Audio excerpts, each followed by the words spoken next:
એ બોલે ને વર્તે એમાં જમીન આસમાનનો ફેર હોય છે. દેશના વડાપ્રધાન એ ડ્રગ્સ મુક્ત માટે કરીને એનું અભિયાન ચલાવે અને એમની પોતાની પોલીસને અભિયાનો ચલાવે. અને બનાસકાંઠા હોય, દાંતા હોય, તમે જો તો યુરિયા ખાતર ખેડૂતોને ના મળે, એને લાઈનમાં ઉભું રહેવું પડે. પણ જો તમારે દારૂ જોવે, ડ્રગ્સ જોવે કે કોઈ પણ કેફી પદાર્થો જોવે તો એની હોમ ડિલિવરી ફોન કરો ને તો તમને સ્થળ ઉપર આપવા માટે કરીને આવે. આ બધી જ પોલીસને ખબર છે.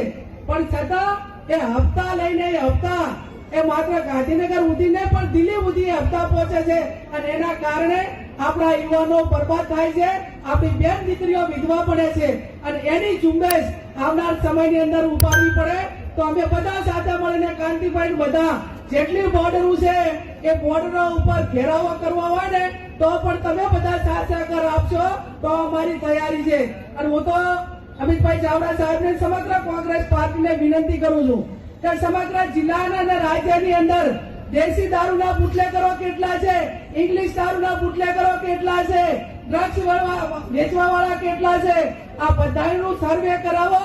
કોંગ્રેસ પાર્ટીના કાર્યકરો એની યાદી બનાવે અને યાદી બનાવીને મોબાઈલ નંબર સાથે દેશના ગૃહમંત્રીને અને રાજ્યના ગૃહમંત્રીને એની કોપી આપો અને ધારાસભ્યોને બધા એક ડેલિગેશન દઈ અને એમને મુખ્યમંત્રીને મળો કે તમારા રાજ્યની અંદર આટલા દેશી દારૂના અડ્ડા છે, આટલા ઇંગ્લિશના અડ્ડા છે, આ તમે બંધ કરાવો. અને બંધ નહીં કરાવો તો કોંગ્રેસ પાર્ટી એ જનતા રેડ પાડીને આ યુવાનોને બરબાદી બચાવવા માટેનું કામ કરશે.